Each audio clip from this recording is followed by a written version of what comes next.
Hai Sobat Servis, Pada kesempatan kali ini saya akan melakukan perbaikan kipas angin regensi Tornado, yang mana untuk kerusakan dari kipas ini adalah tidak mau berputar. Untuk itu saya akan coba tes terlebih dahulu. Di sini saya coba tekan tombol swingnya tidak aktif. Kemudian untuk tombol kecepatan di sini saya coba aktifkan, namun tidak ada sama sekali reaksi bahwa fan ini aktif berputar. Baik, selanjutnya kita langsung saja kita akan lakukan pembongkaran, yang mana kita pastikan terlebih dahulu untuk baling-balingnya ini kondisinya masih lancar. Dan untuk melakukan pelepasan baling-baling di sini kita gunakan kunci L ukuran 4 dan kita lepas terlebih dahulu baling-balingnya. Dan setelah terlepas, di sini ada 3 buah sekrup yang harus kita lepas juga di bagian bawah keranjang baling-baling sini, untuk memudahkan kita dalam hal melakukan proses perbaikan. Nah, di sini ada sekrup yang harus kita lepas terlebih dahulu. Jadi kita akan coba pisahkan antara keranjang ini dengan kedudukan mouth-nya ini, supaya kita mudah dalam hal melakukan pengecekan. Oke, setelah skrupnya terlepas, tinggal kita turunkan saja. Nah, begini. Jadi kita akan fokus di bagian motornya ini, dan bagian switch pengendalinya ini juga tidak luput kita lakukan pengecekan, karena bisa saja kerusakan pada switchnya ini mungkin tidak aktif, atau mungkin kapasitor di bagian box switchnya ini mengalami masalah.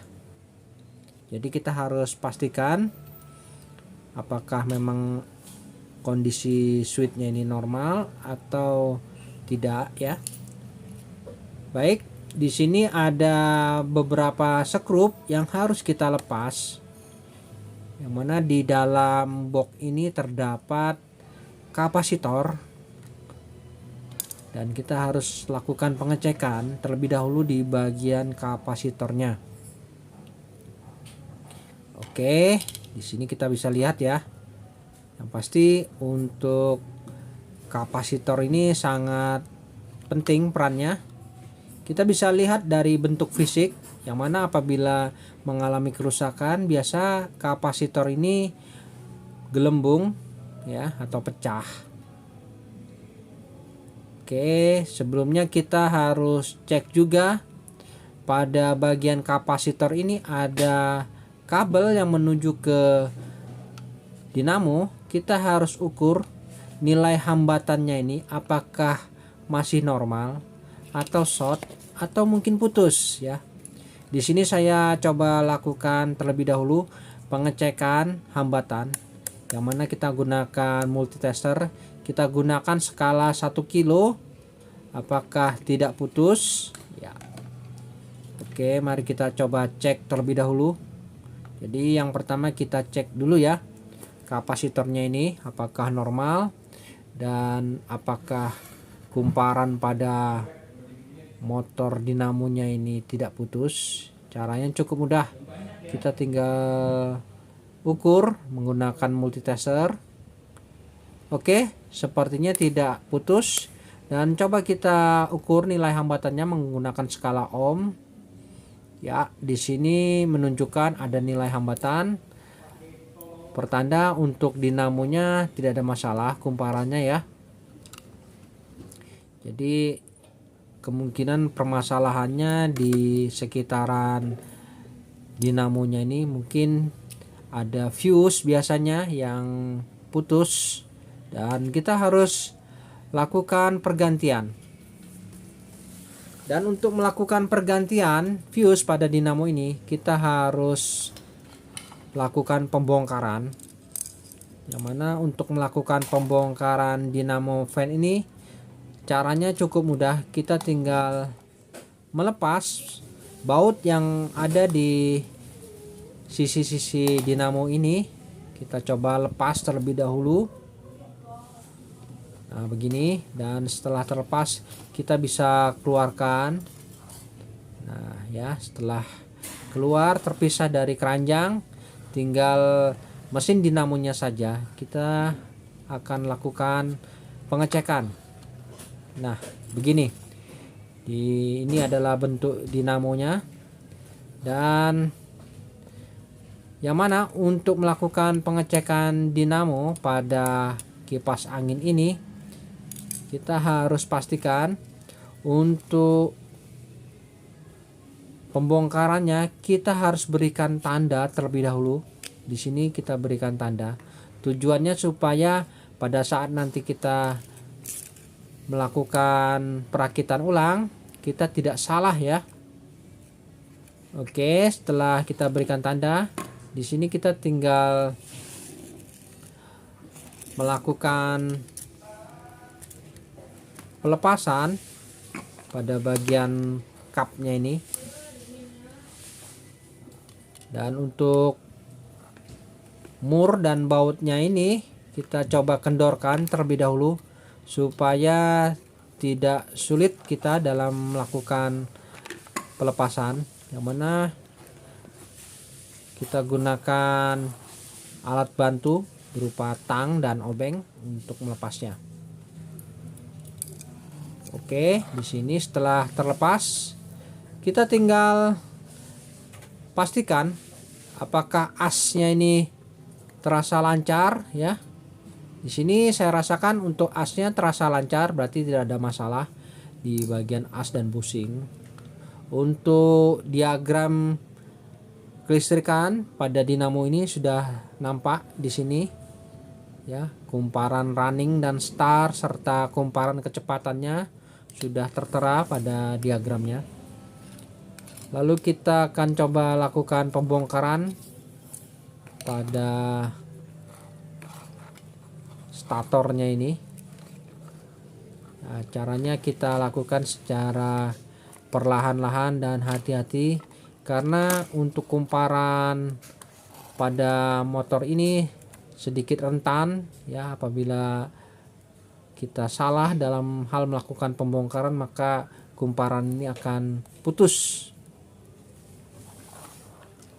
Oke, setelah terbuka seperti ini ya, nampak sudah kumparan statornya ini seperti ini. Dan misi kita yaitu kita mencari di mana letak fuse derajat yang disembunyikan di sela-sela kumparan.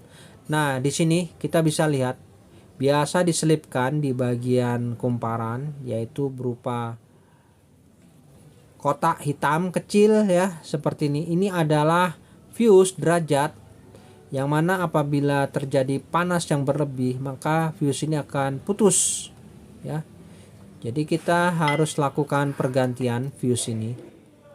Untuk melakukan pergantian cukup mudah, kita tinggal lepaskan ya ikatan yang ada pada fuse ini secara perlahan-lahan ya. Hati-hati jangan sampai mengenai kumparannya sampai putus.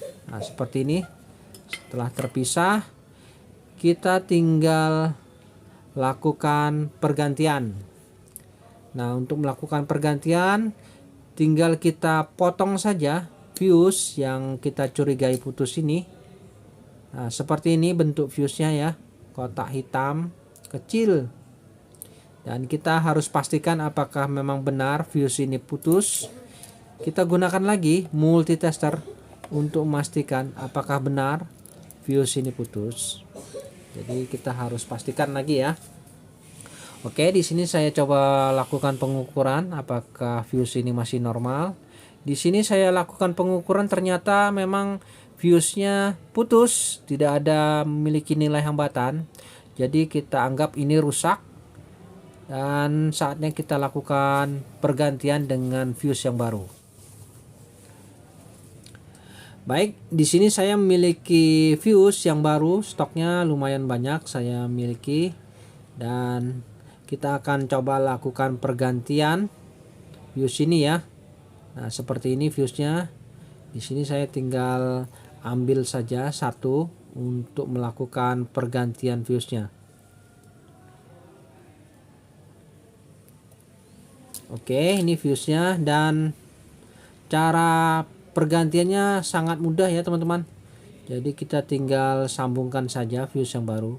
Namun lebih pastinya kita tes fuse-nya apa kondisinya masih normal yang baru ini. Ya, masih normal, tidak putus. Kemudian kita cek ya, pastikan lagi fuse yang lama memang putus ya.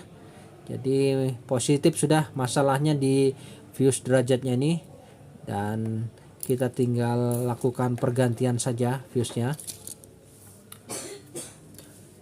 Oke, untuk melakukan pergantian kita tinggal pasang saja fuse yang baru pada kabel atau soket yang ada pada kumparan ini yang tadi kita putus. Sebelum melakukan penyambungan, alangkah baiknya kita siapkan isolasi. Di sini saya menggunakan isolasi bakar sebagai pelindung sambungannya supaya hasilnya terlihat baik dan rapi ya. Oke, di sini saya coba berikan pelindung pada bagian kawatnya ini.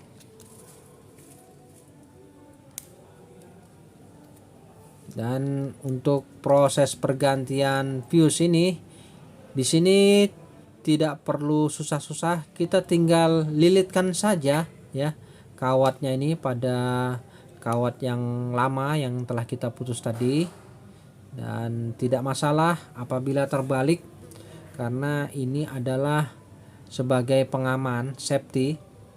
Apabila terjadi panas yang berlebih maka fuse ini kembali putus. Oke, setelah kita sambungkan dan selanjutnya tinggal kita rapikan saja. Kita coba lindungi sambungan-sambungan yang ada pada fuse ini dengan isolasi atau selongsong supaya lebih aman ya teman-teman. Oke, saya coba rapikan terlebih dahulu.